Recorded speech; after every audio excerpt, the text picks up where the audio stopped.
Good morning, everybody. Well, good afternoon now. Good afternoon. We'd like to call the Finance Committee meeting to order, please. And Doug, are there any comments, public comments this morning? No, sir.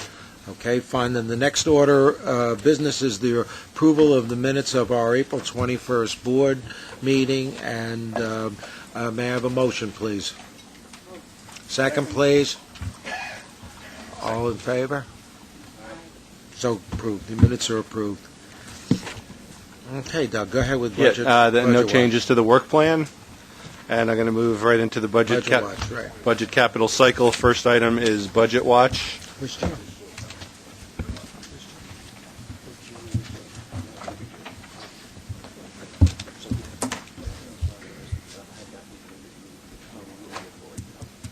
Okay, no problem. Budget watch. We're starting to see the emergence of a pattern, which is a pretty good one, we think. Expenses are favorable, and revenues are coming in very flat to the budget. And I'll start with the expenses.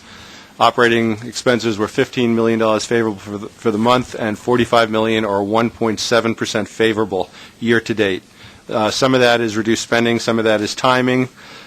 Keep in mind that when we got news of the $100 million state reduction in subsidies, we took some immediate actions to reduce spending, and we think that some of those programs are impacting those favorable variances. Now, the $45 million variance that I mentioned is favorable. It's in spite of higher costs for fuel, overtime, and other weather-related issues that we had during the January storms. And in addition, there's been some shifting of 2010 expenses into 2011 as we had the BSC blackout period, and they weren't able to process things then, and they are doing so now. However, we also know that there are timing variances going the other way, where we haven't paid certain expenses that we know will in fact be paid by the end of the year. But we think that overall, there are savings there, and that we hope to see those when we do the July financial plan. Debt service, we're also seeing savings. We are $15 million favorable year to date, and that's due to lower than budgeted variable rates and timing, as well as savings from a refunding of a DTF bonds in March.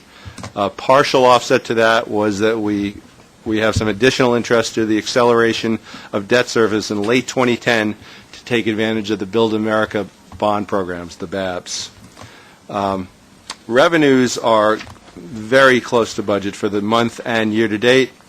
We're seeing favorable PMT receipts, very slightly favorable, that are reducing some unfavorable toll revenue. Passenger revenue and real estate taxes were flat. Again, now with the real estate revenue, we had a very favorable January due to one large transaction that netted us about $16 million in additional revenue that was unanticipated. Since that time, real estate revenues have been virtually on target with the budget. Passenger revenue, we had a poor January because of the weather that we spoke of. Since that time, those revenues have been very close to budget. We're seeing some toll revenues that are unfavorable. Some of that we think is because of the higher fuel prices that we've been seeing. And then also some good news is the PMT continues to exceed the budget by just a little bit. So the overall story then is flat revenues and maybe slightly favorable. Expenses that continue to come in favorable, and those are helping to offset some of the issues we had when the state cut us the net $100 million as part of their budget. That's really it for Budget Watch. Any questions? Yeah, I'd like to just say one thing. I think it's really important to note that although we're pretty much on target here, this is a really perilous budget, very close, and in the volatile world we live in, anything can happen, and it's really important that we maintain the pressure on expenses, because it's you don't know what's going to happen. And I think if you look at it, where we're really coming out is we've been able, through the chairman's efforts, the board's, and of course more important, the staff's efforts, to keep the expenses under control in the individual agencies. And this is something we got to make sure that we stay on. We don't lose sight of that. That's really important, because we're just pretty much balanced there. I mean, we're not having a home run here. And it's a big budget with very little leeway in it. Alan? Yeah, Mr. Johnson's final comment was the one I had wanted to inquire about. We did take a $100 million plus hit in the adopted budget from Albany. How are we stacking up in meeting that? This is against a budget that projection that doesn't include that number. I should have mentioned it. We know what those revenues are going to be because we have a new schedule on the receipts for that. Mm-hmm. So all the numbers that I talked about exclude that. That's kind of a given, and we've already been given the schedule of what we anticipate to receive through the year.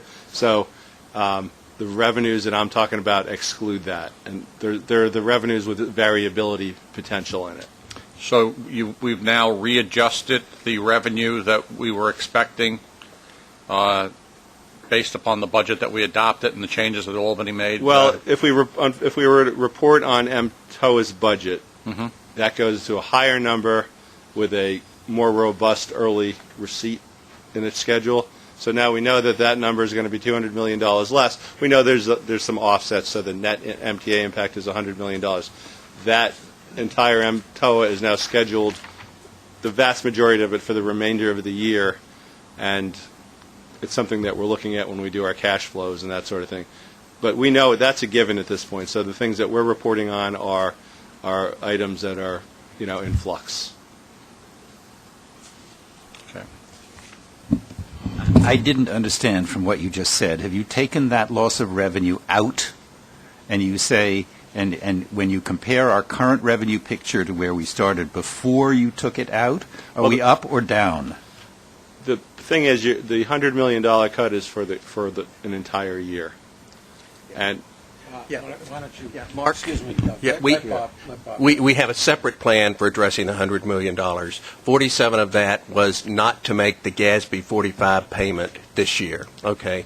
And the other, we went back to the agencies and we asked them to give us cuts.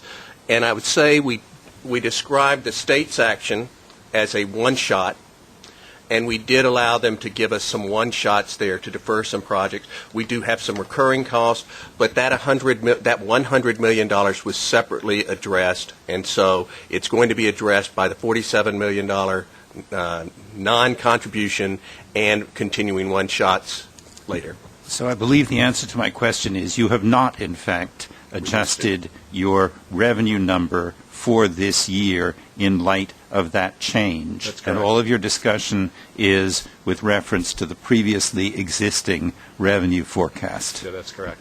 Thank you. Sure. Doug, go ahead. Next item would be Finance Watch. Pat McCoy. Finance Watch appears on Roman numeral 4-1 of your committee book this month. I have a couple transactions to report on. Earlier this month, on May 5th and again on May 12th, we executed $20 million of diesel fuel hedges on both of those days. In both cases, we competitively bid the hedges. The one on May 5th was won by Deutsche Bank. The one on the 12th was won by Goldman Sachs.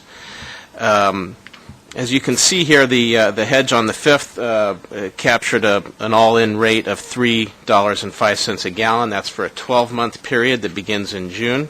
So we'll be hedging ourselves for half of this year and then half of next year. In the same case on the 12th, with a lower price of $2.98 a gallon for each of those 12 months. And the contract settles on a monthly basis. So each month we look at how the price of the commodity has gone on each business trading day, and we settle up at the end of the month where either we make a payment or receive a payment. Mark? What's the current straight market cost a gallon? The spot market this morning is about $2.84 a gallon for spot, current price. So we're paying a slight premium to go out to lock in. And for your purposes, just what we're comparing against is a 2011 budgeted cost of $2.31 for diesel. So what we're effectively doing is locking in a loss. Doreen? Pat, I know since you had such a ready answer to that, you're watching this every day. Right. Do you decide to enter into hedges? Do you set a threshold for yourself that, gee, if we're looking like we could lock in at 285, let's try to do that rather than picking certain days? Or how do you decide when to get in the market to do this, I guess is my question. Couple things. I'm obviously watching it every day and speaking with Bob directly, and we're speaking with Peter Shapiro, who is our swap advisor, and getting intelligence not only from him but also from all of our counterparties who are giving us their current market views. There's a lot of different information that comes in. To answer your questions directly, there's no particular target that we say, okay, we want to lock in if we can hit the 298 level or the 285 or whatever. It's just getting a sense of where are we locking in relative to where we've locked in before, and at this point now we've essentially consumed 92 million of the 100 million of board authorized hedging capacity, so there's very little hedging capacity left. We were essentially trying to just lock in whatever loss we felt was acceptable with the commodity. And I would also say the prices that Pat gave you are significantly lower than what they were a month before. So we had seen prices go up. We're getting kind of different reactions and different reads from our counterparties. Mm-hmm. Some are bullish, some are bearish, as you might expect in a marketplace. Yeah. So we're trying to see what can we get a sense that there's a trend, and then when we do like the level, to lock it in. The key here is, just as we told the board we'd like to do, we're not just locking in for a calendar year. We're not saying this is 2011 and we're going to end it at 12/31/2011. We're trying to have something that rolls forward so we always have protection 1 year out. And the benefit, too, is, as Pat said, as it settles on a monthly basis, it releases the collateral on a monthly basis that we could then apply to a new market. So if it's falling, we can kind of get that benefit 12 months out as well. So we're really trying to carefully put in place a real hedging strategy as opposed to kind of what we had before, which was kind of one shot and lock it in. And how many counterparties are you typically seeing for each trade you're doing? We've authorized 3 counterparties to bid on the trades. So it's Deutsche Bank, Goldman Sachs, and Bank of America Merrill Lynch. We're currently working with Citigroup to get them approved as an approved counterparty with our commodity ISDA. So in each case, each contract we've bid, we've had all 3 of our existing approved show up. And are there contract terms that people are finding difficult? Because that sounds like a small bidding cohort. Well, it is. I think I had reported a couple months ago that we had a few other counterparties that we were trying to come to terms with that we couldn't. They wouldn't accept our terms. We set up a very kind of unique program with funds set aside for this very purpose. The key problem for some counterparties was that they wanted a security interest in that fund, and we weren't in a position to give that, and had no intention of doing that. So that was the problem. But we think with the 3 we think we'll have a 4th coming on. We believe we're getting very good results in the bidding process. The cover bid has typically been between 0.2 and 0.5 cents differential away from it, so that the bidding is very tight that we're seeing. If it isn't tight, could you at least indicate that in there so we have a sense of that? Sure. So that's the fuel hedging. And then the last thing to report here is the remarketing of our transportation revenue bonds. The 2002D is in David.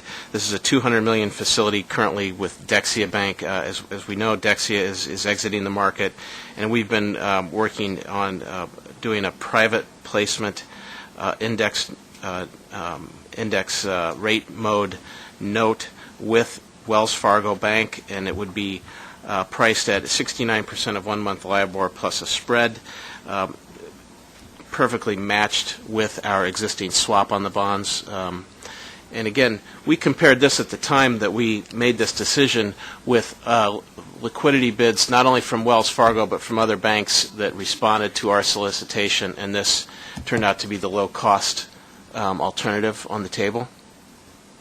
Is there a reason why you haven't said what the spread is?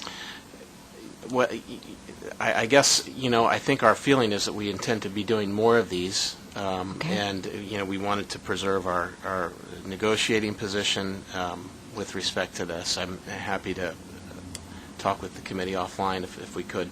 Is it an aggressive spread? Yes, it is. And as I said, it's an all-in cost that we believe is much lower than the other bank facility proposals that were on the table on an apples-to-apples basis, comparing a 3-year LOC to this 3-year term note, term rate mode. That's what I'm getting at. That's Yes. what would be helpful for the committee to know. And I want to make sure that that was the low-cost option on the table. And could you just explain briefly what we're going from? We're going now to We're going from 60. so we're going from a weekly VRDB that just resets based on the on the variable rate market and what's happening there with respect to the LOC provider. And actually, in this case, it's Dexia as a standby bond purchase provider with Assured Guarantee as the insurer on the deal. We're going to keep Assured Guarantee in on the Wells Fargo note. And again, this is going to price based off of 1-month LIBOR plus this spread in a very similar fashion. The key difference is we won't have the regular remarketing fees that we'll be paying to a remarketing agent.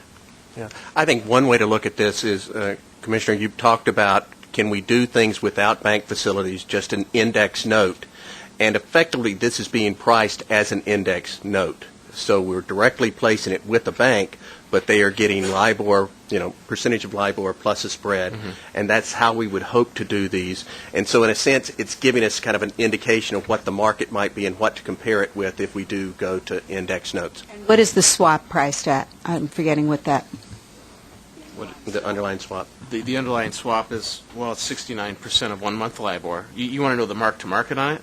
Or- No, what the formula is for the swap. Oh, it's 69% of LIBOR 69. plus or flat. 69% of LIBOR flat. Yeah. Great. Comfortable with this? I am. Any other comments on the bond issue? And we expect this remarketing to close on Wednesday, so we're concluding our work on that. Not directly related to this, but it's something I'm sure has been concerning most of us here, is where are we with the capital budget? And the legislature going home on the 20th of June in terms of the next 3 years is... I must just say, Alan, Bob and I have had discussions about this in the last week. I echo your concern about this, and I think Bob will explain to you where we are. It is something that we have raised. We are looking at it. We are having some conversations with up in Albany on it. We're looking to see what we might do on our own, but at this stage it's just a little too early to lay it out. But the goal and the objective is to be able, perhaps by the July plan, to give you a clearer picture of what the strategy might be. So there's been no movement to fund years 3, 4, and 5 of the 5-year capital plan. obviously the legislature has not taken any action. Okay.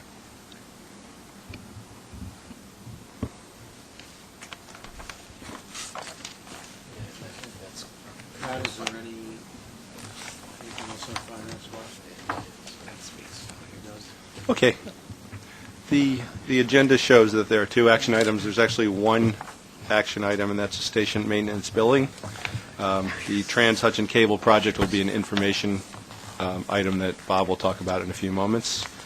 With regard to the station maintenance billing, we need to obtain MTA Board approval to issue the station maintenance billing to New York City and the counties for the period April 1st, 2010 to March 31st, 2011. Okay, so a motion, please. A second, please. Second. All in favor? Aye. Okay, so approved. Okay, as I just mentioned, Bob's going to talk about the Trans-Hudson Cable project. Thank you very much. I want to talk about this project. It's described in more detail here in a staff summary. David Keller, our Senior Deputy Director of Budget, who handles our energy policy, is here to answer any specific questions you might have. But the New York State Power Authority is entering into a transaction with a developer to bring energy and capacity from the west side of the Hudson River over to Manhattan. They have asked certain governmental entities, clients of theirs subject to a long-term agreement, to participate in this. The idea is to bring energy from the PJM, that's the grid on the west side of Hudson, Pennsylvania, Jersey, and Maryland. And really it covers many of the states going to the Midwest. Traditionally, that has provided lower-priced power, energy, than what's been available east of the Hudson. In the New York State Power Authority contractually is obligated to provide us capacity, the MTA capacity, as well as energy services. And there was an agreement reached in 2005 called the Long-Term Agreement that goes to 2017. And there's separate long-term agreements with the MTA, with the City of New York, with New York City Housing, with the Port Authority of New York, New Jersey, and the Office of General Services for the state, for those agencies operating down here. Again, this is to provide capacity, transmission, and energy coming through either from facilities that the Power Authority owns or facilities that the Power Authority enters into a contract with. Now, the New York State Power Authority determined that there was additional capacity and energy that would be needed in this region in the years to come. So in 2005, they went out for an RFP seeking just that. The RFP went out, they received proposals, they evaluated proposals, and they have selected Hudson Transmission Partners to provide this. This is a underground, underwater cable, 660 megawatts, that goes from Bergen County in Jersey, Public Service Electric and Gas substation in Ridgeville, Connecticut, over to the west side of Manhattan, about 49th Street, to a Con Ed substation there. You mean Ridgefield, New Jersey. I'm sorry. New Jersey, I'm sorry. Over to the 49th Street substation of Con Ed. The project has an economic useful life of 40 to 60 years. The arrangement with the Power Authority and this developer would be for a 20-year arrangement. And the Power Authority is asking those 5 governmental clients that I just mentioned, including the MTA, to participate with them in this and to take effectively 15% of their participation themselves. It would be divvied up among the 5 according to energy usage going back to, I think, 2009, so on a pro rata basis. While, again, they're funding it on their own, they would be looking to us to make annual payments to help offset those costs. The annual payments would, again, be for 20 years. For us, the schedule that we've received, and we haven't received schedules for the other parties, but the schedule that we have would have the MTA paying $5.2 million in the first year, increasing over time to $5.9 million by the time you get to the 20th year, the final year. The present value of that stream of payments is roughly $64 million. Now, again, each of the 5 governmental agencies has been approached and they've been given a schedule. To the extent that energy is brought over from the PJM grid and can be sold here in the New York area at a price, higher than what the cost is to bring it in, that benefit will accrue first to the Power Authority in that they have a certain rate of return that they are to pick up for taking most of this project on. To the extent that they exceed that rate of return, it would be available to the other governmental participants. We're not sure really at this stage that that is something that's going to reduce the cost for us. However, there's an indirect benefit that is proposed, and that's the fact that if you're bringing in lower-priced energy, if you're bringing in lower-priced capacity into the New York region versus what's otherwise available through the New York ISO, it should have a depressing effect on energy and capacity cost in the region. We have seen some preliminary numbers from the Power Authority that suggest that if over the 20-year period that depressing effect on energy prices and capacity prices is as they project, that the present value cost to us could be more than halved, reduced by more than half. But again, that's projections, and I'd say at this stage we still have due diligence that we would need to do to see whether this is something that makes, economic sense. The Public Service Commission has looked at this specific project, the Hudson Transmission Partners, and they do believe that it would provide additional diversity, particularly in renewable energy, because it seems that there is more renewable energy capability or availability from west of Hudson. It would improve the reliability of the electric system. It would give fuel diversity because that's more of a coal-based over there. It would also provide geographic diversity in terms of our fuel supply and source. And it would enhance the security of the electric system serving the New York region. The Power Authority is contractually, again, obligated to provide capacity for us and energy for us through 2017. So this would be one of the steps that they would need to do to assure us that they can provide that for us. I guess one of the considerations here is that this really would provide reliable service or increased reliability in this region, which is where our customers are, the businesses that we serve, the businesses that pay our taxes. So again, there are indirect benefits that are being proposed. There are regional benefits that do affect the businesses and the riders who are our customers or are our financial supporters through the taxes. And yet it's just a different type of proposal. It's a 20-year commitment for us to invest alongside with the New York State Power Authority and certain other governmental customers to benefit the entire region. So for that, we wanted to just highlight it, bring it forward to you, lay it out for you so you'd have something to consider. I should say that it's our understanding that Con Ed is also looking at this project to see whether they wouldn't make a commitment to it as well. So, just one quick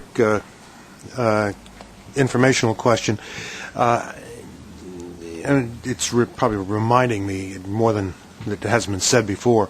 How are we buying our power? Are we buying it ahead, or are we buying it on pretty much on a spot basis? We buy our power directly from NYPA. We have a contract with them. We're required to obtain our electricity from NYPA. NYPA does hedge on our behalf as well as the other four governmental customers, and they hedge over time. They have a department that looks into hedging to lock in prices, and that the amount that they hedge on our behalf fluctuates over time. At one point it was 60%. I think we may be at about 40% right now. And I'd also just say we're looking at probably for traction and propulsion only. That's the electricity. We spend about $400 million a year right now. This $5.2 million that we're being requested to consider, and again, that's preliminary. That's just what they put out for us going to 5.8. That would be about 1.2% of our traction and propulsion budget. So just to kind of put the situation in kind of some perspective.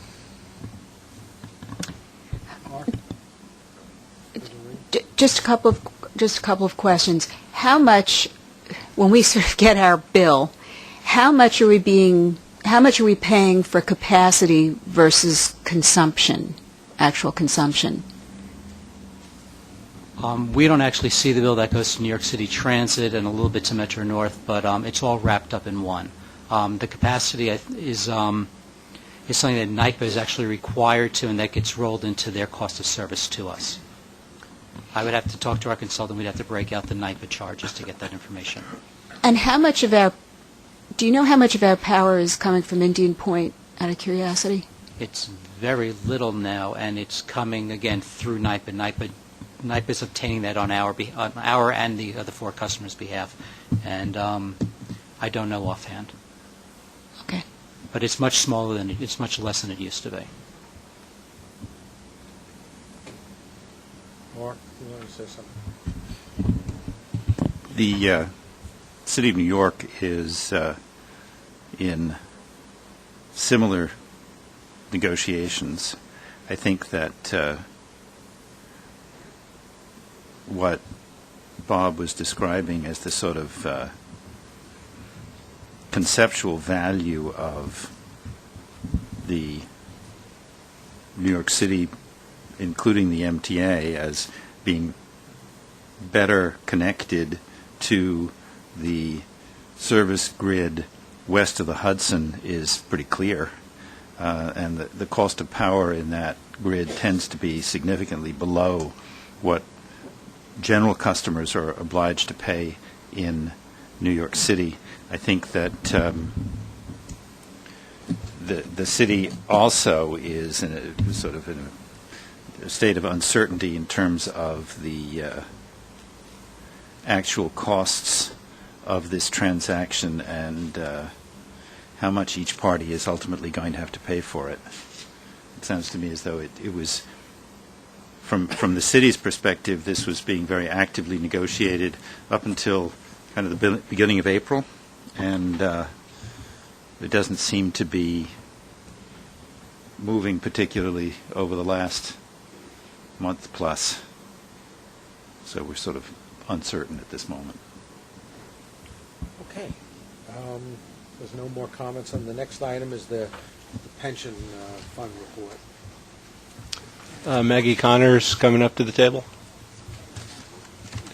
Yeah. Kevin McKenna also from New York City Transit. Good morning, I'm Maggie Connor. One of my functions here is chair of the MTA DB plan. My name is Kevin McKenna. I'm the chair of the MAPSTOA pension plan. I'm on Maggie's committee. She's on my committee. We pretty much work as a team, and it's been very effective. Your report was included in the package, and really it's a pretty dry report, so we're here to take any questions that you may have. Nothing more? The one question is, as everybody knows, I guess it's the actuaries have dropped the implied rate from 8 to 7.5% now going forward. We actually, as the employer, made that decision to go do that Based after upon- consultation right. of both our investment managers and Millman, our actuary. Right. Yes. And these plans provide, what is it, about half our employees are on these plans and the other half are on the... No. Maggie can talk to hers. MAPSTOA is a subsidiary of the Transit Authority. Right. It's about 7,000 active employees out of 47. The rest are on New York City Employee Retirement Pension. If I direct your attention to page 13, it really has a nice chart which outlines exactly where our employees are and which plan they're in. And my DB plan is approximately 16,500 active employees. The city is the big one. It's kind of- So if you go back, though, the one question I have, if you take, say, I don't know what you use, the actuaries use, but if you use a 10-year look back, let's say a 5-year look back and a 3-year look back, do you have those returns for the plans? I do. 10 years from MAPSTOA is about 6.2%. Going back 20 years, I would dare say that the 7.5 is safe. And what would you think the 5-year was, Kevin?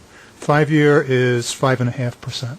And the 3-year is 0, probably, or close to it? 3 years is actually 5%. We did Is well. it? We reclaimed our losses from 2008. Both of the plans have. That's very good. We've done pretty good. On the MAPSTOA plan at the end of '08, the plan was at $990 million, and the plan just crossed $1.6 billion. So it's And been your plan, Maggie, is it pretty much the same? Is it Mine's mirror? we're very close in our returns. We're slightly behind, but we have more assets. We've got about $2.7 billion assets. But it's close, or? Very close, yes. We have made concerted effort to diversify our plans very similarly. We've been working with the same investment manager. So over time, our portfolio is looking more and more alike. So the returns are very close. We do have differences. So for last year, for example, we are in real estate at the DB plan, and MAPSTOA had no real estate investments. So that dragged us a little bit. But essentially, they're using a 7.5% implied return, and if you take the 5-year, it's been roughly 5.5%. Yeah. Andrew, our investment consultant, does a forward look on what a normal portfolio would earn, and it's about 7% is their outlook. But that's in a passive mode, and we have pretty consistently added between 100 basis points and 250 basis points of alpha to the portfolio. That's really the reason for the diversification, so that the plans have come from 65% equity and 35% fixed income, and MEPSTO is a little more go-y. We're down to about 30% equity and 15% fixed income. And I'm about 39% in equities. Now, what's going to happen with that, to be honest with you, the fourth quarter of last year, there was a tremendous rise in the equity market. We did not participate in it. We went from being overall in the top 10% of public pension plans, and we finished up the year in top 50% of public pension plans. But the idea behind the diversification is twofold. Number one, it's to focus in on the bogey, which had been 8 and is now 7.5, and to operate the pension fund as a very low-risk pension plan. And that's what we've succeeded in doing. Over time, without these spikes in the equity market, over 7 years, the MEPSTO plan is in the top 17% of public pension plans. Maggie lags a little bit because if you remember when we took over the private bus companies, there was pension money just flowing in and we couldn't really get it invested fast enough.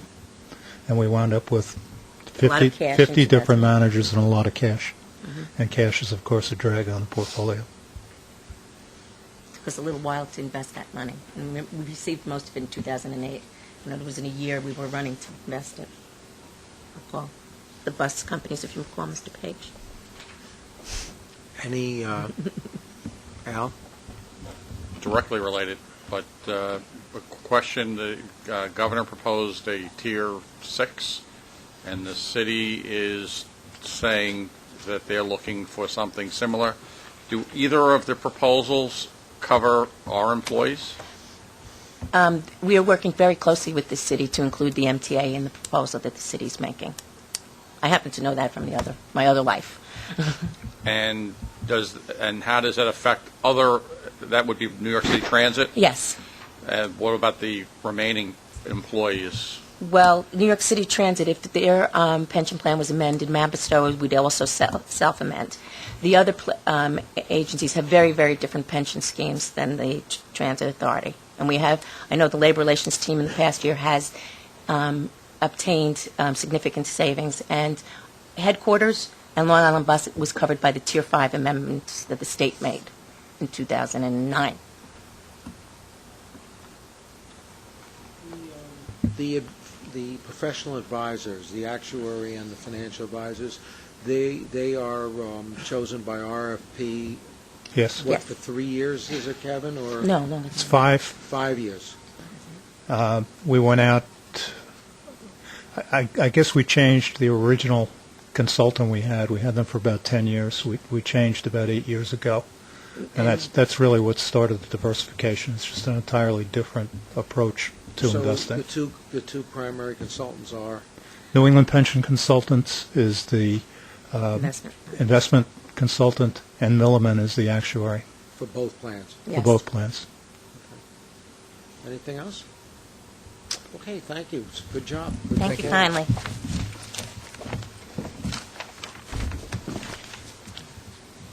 We have one headquarter procurement, and it's actually a staff summary to obtain board approval of a resolution, and this is for MedPricer LLC and its e-procurement pilot program. Charlie Monheim is here to discuss it. If there are Hi, questions. If there's questions, okay. Yeah. Charlie, maybe you should, just for a second, real briefly, just maybe a lot of the board Sure. members aren't familiar with what you're doing here. And I happen to think this is a really important thing that's had great results in some of the other not-for-profit, actually, organizations that I'm involved in. So it's quite interesting what they're doing here. And Charlie, maybe just Sure. for 2 seconds, just tell everybody. It's very interesting. Many private organizations and some public organizations have found that the advent of internet-based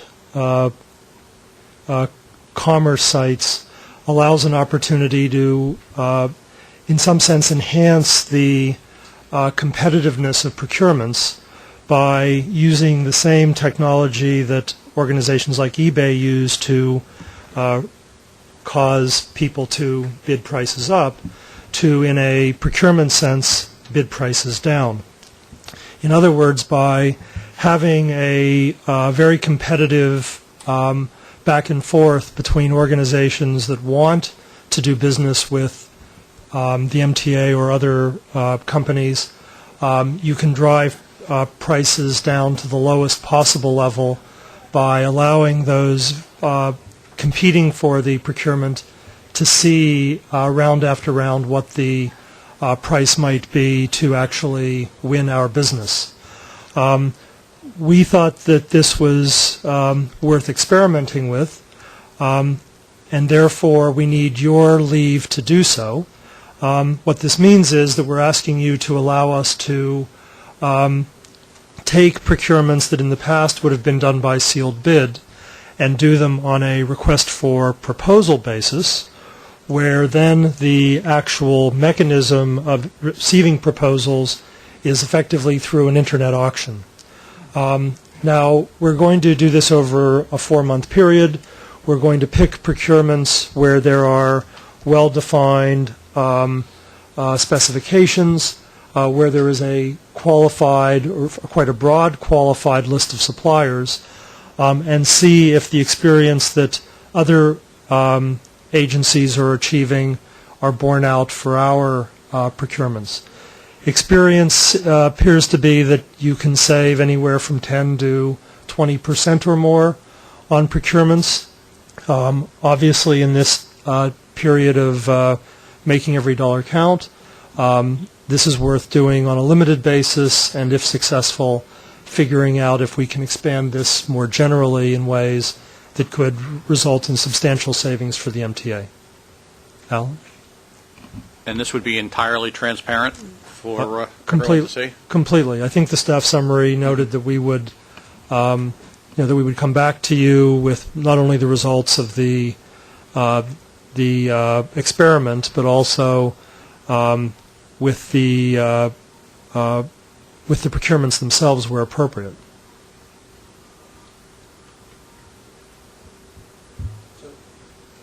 What do we need for this, Doug? Do we need a vote? Yeah, we need the board to approve,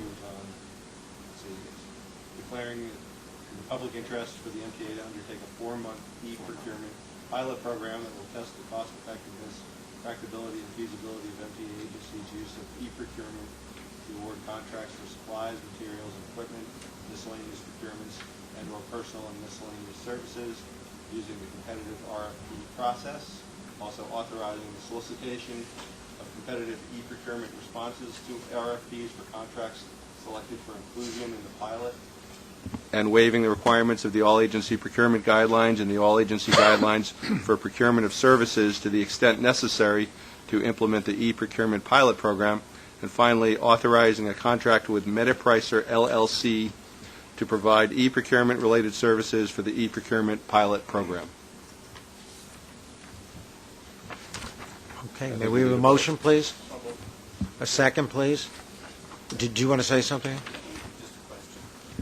How did we choose the agency that you're using to run these bids through?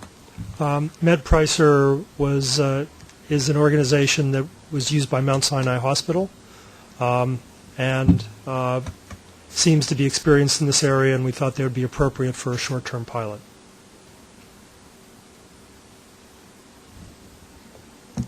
Okay. A second, please. All in favor?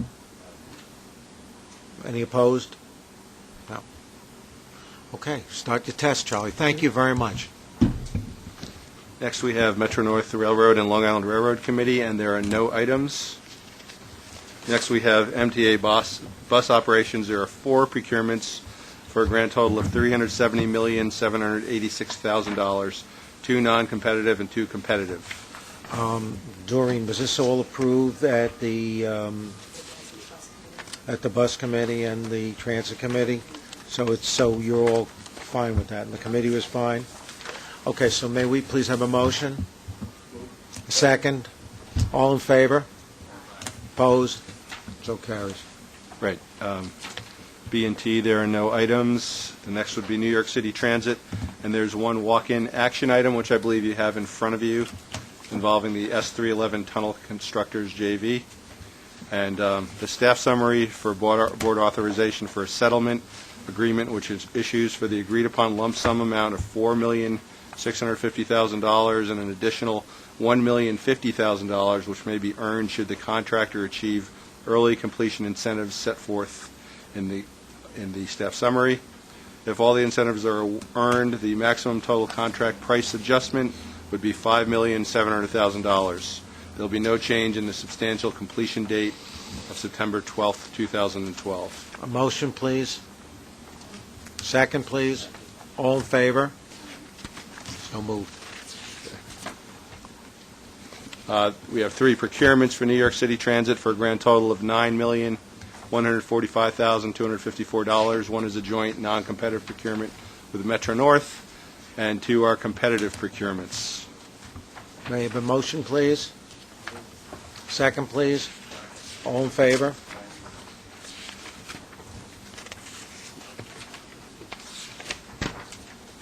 Go ahead, Doug. Okay. Next on the agenda is an overview of the First Mutual Transportation Assurance Company. Laureen Coyne and staff are coming up to give that presentation.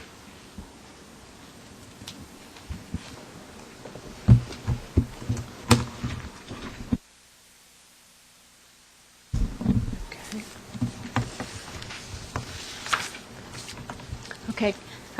Good afternoon, Chairman Saul and committee members. We're here this afternoon to report to you on the 2010 activities and operations of the First Mutual Transportation Assurance Company. I will give you an update on the insurance market and some of the MTA's recent renewals, and then Dwight, Femtac's asset manager, will report on the performance of the investment accounts. Okay, first on the market update. The MTA's insurance policies renew at various times throughout the year, and 2 of our major programs renewed in the past 6 months.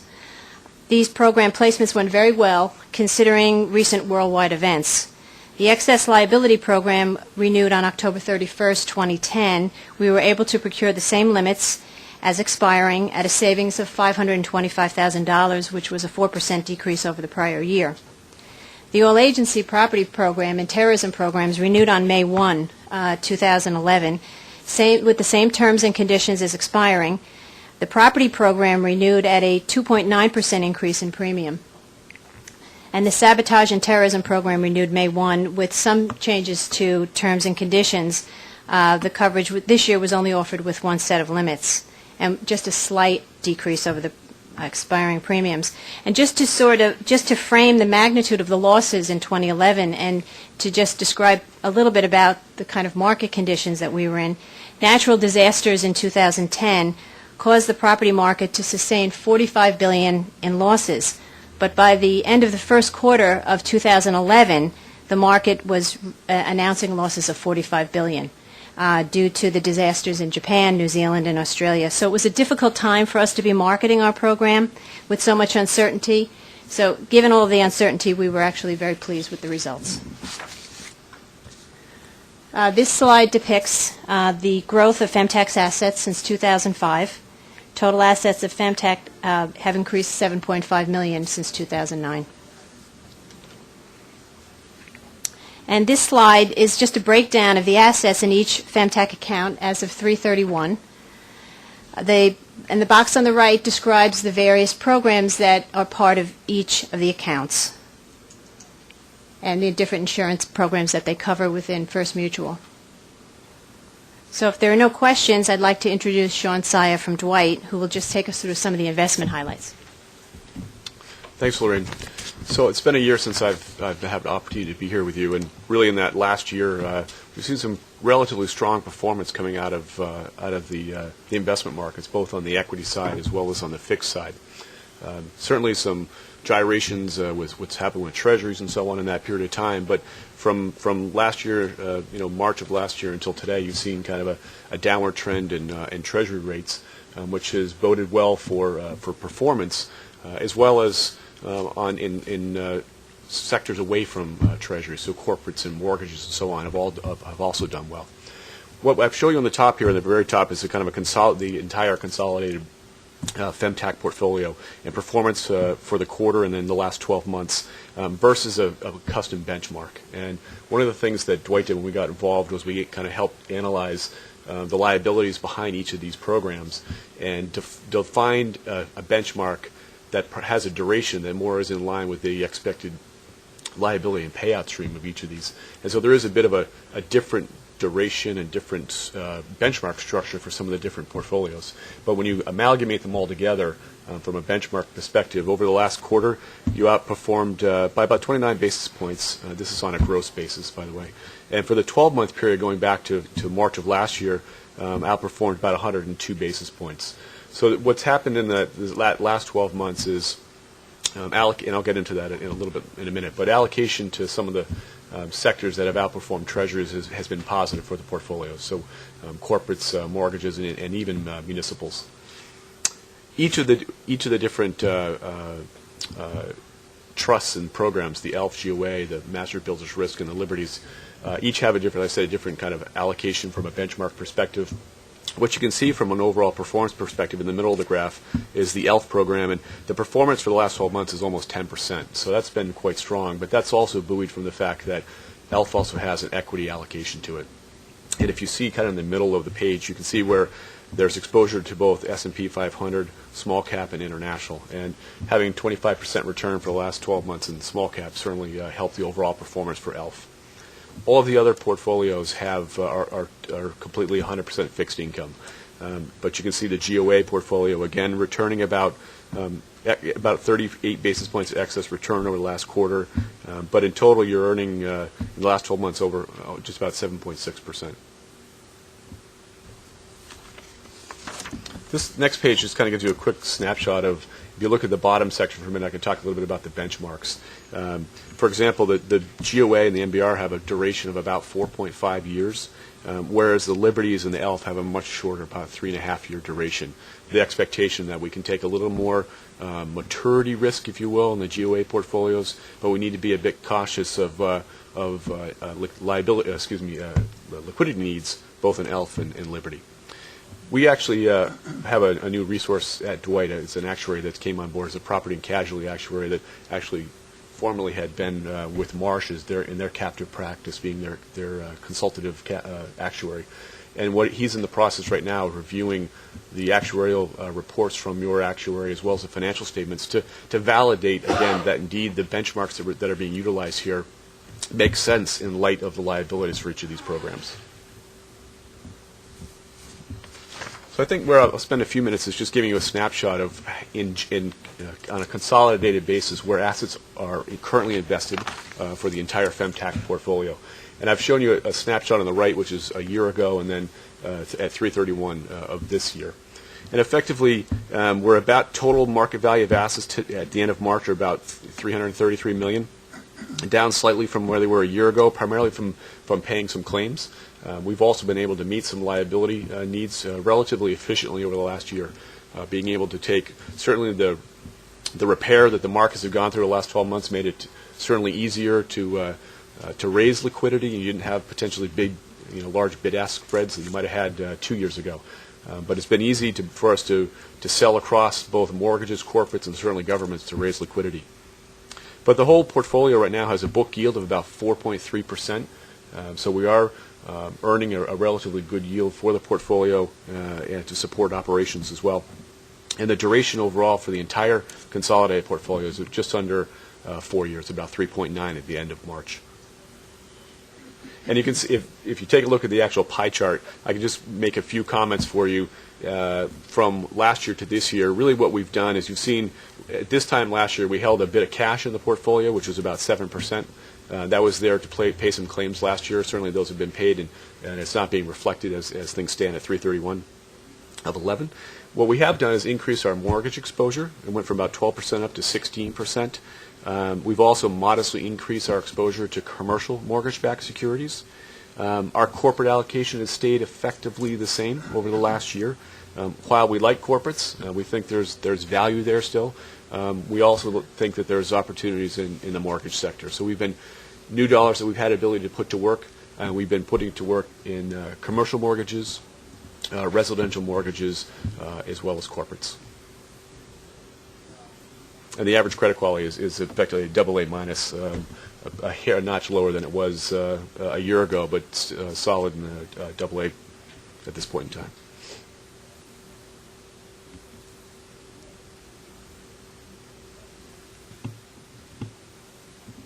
Any questions? This is primarily by way of clarification. It has to do with the expense-loss ratio, which I have reviewed with Ms. Coyne last week. The book that you received the other day shows the following with respect to the expense-loss ratio. And I'm doing this from memory. That for 2008, the expense-loss ratio was approximately 64-65%. For 2009, it rose to about 95%. And for last year, it passed 100% to go to 105%. Obviously, a very, very steep increase in the expense-loss ratio.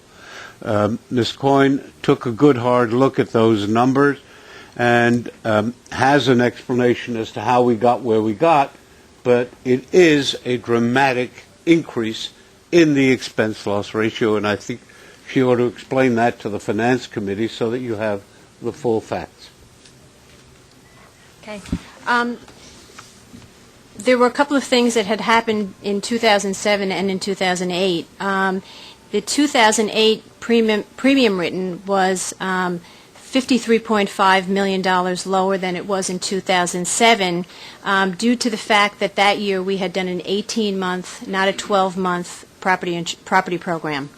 At the time, it was a very good opportunity for us to lock in at 18 months versus 12 months, so we had a larger premium written during that time. 2007 also included a one-time premium from a newly formed Masters Builders Risk policy. So we had, then in the 2008 premium earned of $72.9 million was higher than the 2007, which was only $46 million at that time, due to a change in the revenue recognition methodology on one of our owner-controlled insurance trust programs. The 2008 loss and loss-adjusted incurred expense of $46.9 remained relatively flat with the 2007 figure, based on 12/31 actuarial, and so the losses in the LAE incurred, plus the other underwriting and operating expenses, resulted in a loss and loss ratio of 78%. And I know these numbers are all very dry, and at this point I can provide the actual facts and numbers so that you can follow it in the book, the year-over-year and the income statement as well as the balance sheet. So I'll be happy to do that too. Okay. So, yes, exactly. So, but I'll send you all the numbers too. Actually, you can look at them in the balance sheets. Okay? Since this is a captive, of course, this is fully within your control to change and modify. The purpose of my raising it was to call to your attention that there are issues as to the amounts you've assumed, the amounts that you set aside reserves for, and the amount you predict. And there is clearly here a very wide swing of some 35 points over a 3-year period. And we ought to be alert to that and watch it going forward. And I know Ms. Coyne and Jim Henley are alert to it at this stage. Just one question. Given the fact that the credit quality declined, albeit a very small decline, I guess I would expect to see yields go up.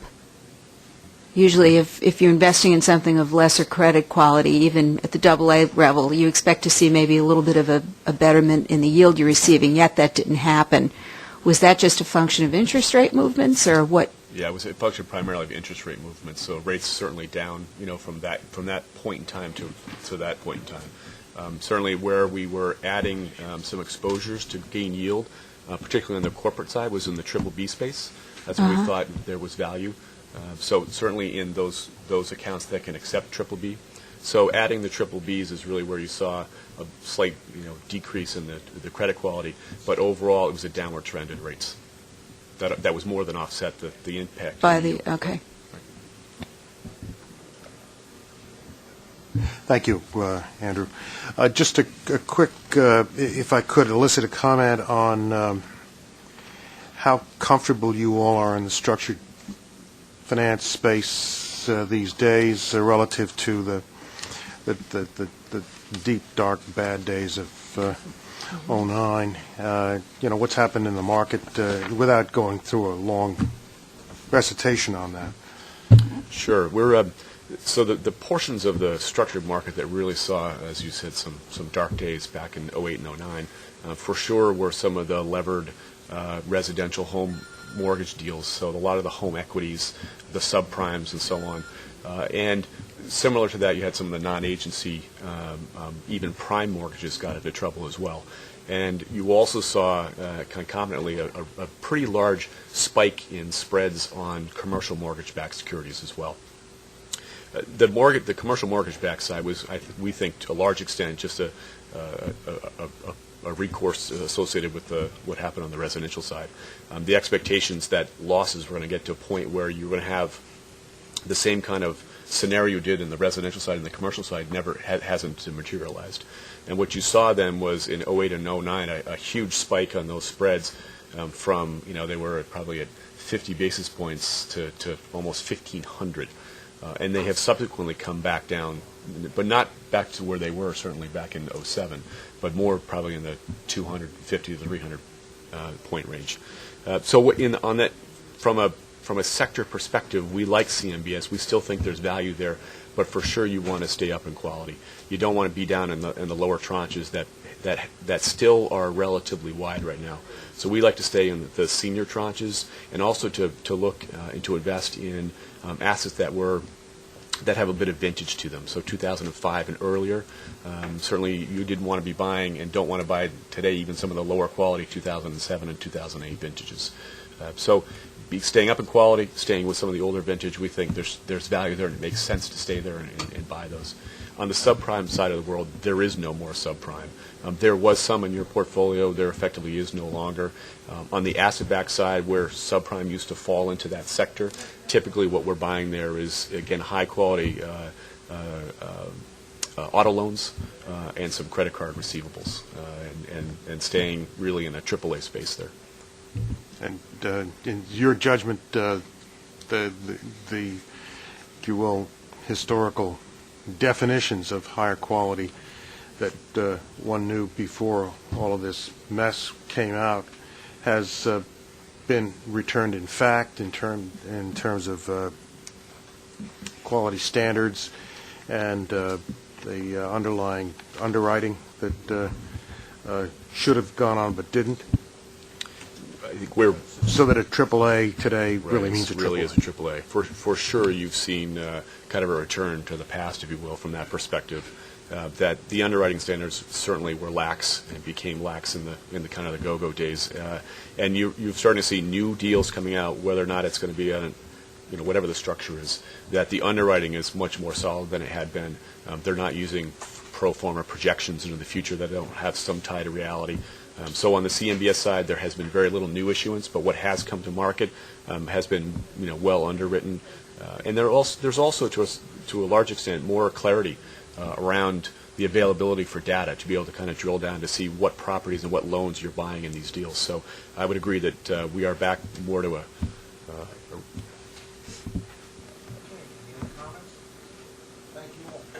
Thank you. Okay. Mr. Rosen.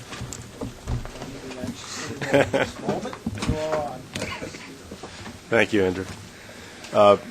First, I might just say that it's been a month. We are hard at work in implementing the business plan that we brought to you last month on the office space plan, and I'm happy to say we're deep into negotiations with some architect broker teams that responded to our RFP, and that's our next step, and we expect to come to you pretty shortly with a proposal there. We're getting good responses.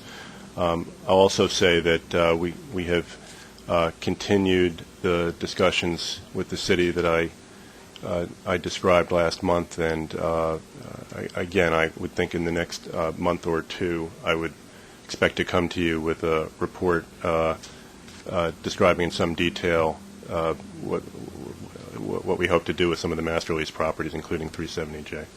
I just want to assure the committee, after our report that we had, was it last month, Jeff? I guess it was last month.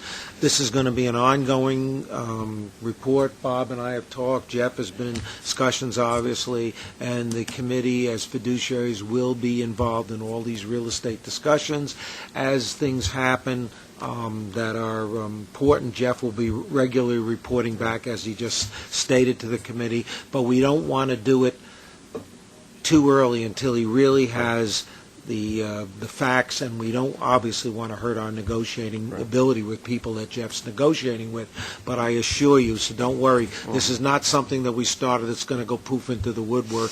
We're going to be on top of this, and I not only have Jeff's assurances, I have Chief Financial Officer's assurances of that, right, Bob? So we'll be hearing regularly. That's right. Thanks, Jeff. Thanks, Andrew. In the meanwhile, I do have 5 action items for your consideration this month. They're described in the staff summaries. I might highlight 2 of them. First, this store at our intermodal center in Elmhurst at 74th and Roosevelt I'm very, very pleased to be able to bring this forward. It's been a source of some frustration both to us and to the community that the store there has remained empty as long as it has. As explained in the staff summary, we had a tenant ready to go, and then there was dispute, some inability to proceed. It took us some while to get the property back, only to offer the property back into the very, very bad market a year or two ago. But as you can see here, we had very good response this time, some dozen proposals, and I'm particularly pleased that we're able to bring you a proposed transaction with a chain. It's one of, as I've said before, it's one of our objectives to be doing business in such a way that companies that are opening stores all over the place are able to do that. And Famous Familia, as you may know, is at a lot of airports and so on. So I'm very happy with this result. Second staff summary I wanted to focus you on is to do with Governor's Island. Again, this is the culmination of a fair bit of work over time with successive administrations. Governor's Island, as you may know, had been a state agency, a state-city joint enterprise, but fundamentally an ESDC sub, and then more recently the city took over full responsibility. What we've agreed to is a perpetuation of some existing arrangements that have been in place since the tunnel was built, dating back to original agreements with the federal government. Insofar as the use at Governor's Island continues to be entirely a public use, we propose to continue an arrangement whereby we have benefited from certain easements, sewer hookup rights, access rights to our ventilation plant, and so on, for $1 a year, and in turn, we have afforded Governor's Island right to use some of our conduits for electrical and telephone service for $1 a year. But we have, in accordance with the requirements of the Public Authorities Law, obtained appraisals, and we're submitting here for your approval a contract that would lock in fair market value pricing for use of the electrical and telephone conduits at such time as private use is made of the island, and there's a description of the triggers in the staff summary for when those additional fees would kick in, and they are subject to increases to reflect inflation. I might add that part of the settlement here has been the B&T has been able to afford Governor's Island an opportunity to get in and piggyback on a contract that Bridges and Tunnels has recently let, which will allow Governor's Island to achieve some efficiencies cost efficiencies as it upgrades its service to the island, and the price of the admission to that arrangement was a settlement of a long-standing disputed claim for some $3.3 million that dates back to the transition from the federal to the state administrations when some money that B&T had previously expected to recoup under the old arrangement from the federal government had gone missing. So we're very happy with that result. I'd be glad to take any questions about either of those matters or the others. Okay. Yeah, there's a resolution pursuant to the Public Authorities Law with respect to the Governor's Island item. Jim, do we need to describe that with any specificity, or it speaks for itself? You've set out in the book, basically it authorizes the entry into the transaction that's described in the staff summary. Doug, so you want to give us the resolutions that we need? Well, I think we have the five. We would ask for approval of the 5 action items, including in the case of the Governor's Island, the resolution is written. Motion, please. Move. Second, please. Second. All in favor? Opposed? Thanks, everybody. Thank you. And now we need a motion to adjourn our meeting, please. Second, please. All in favor? Aye. Thank you, everybody.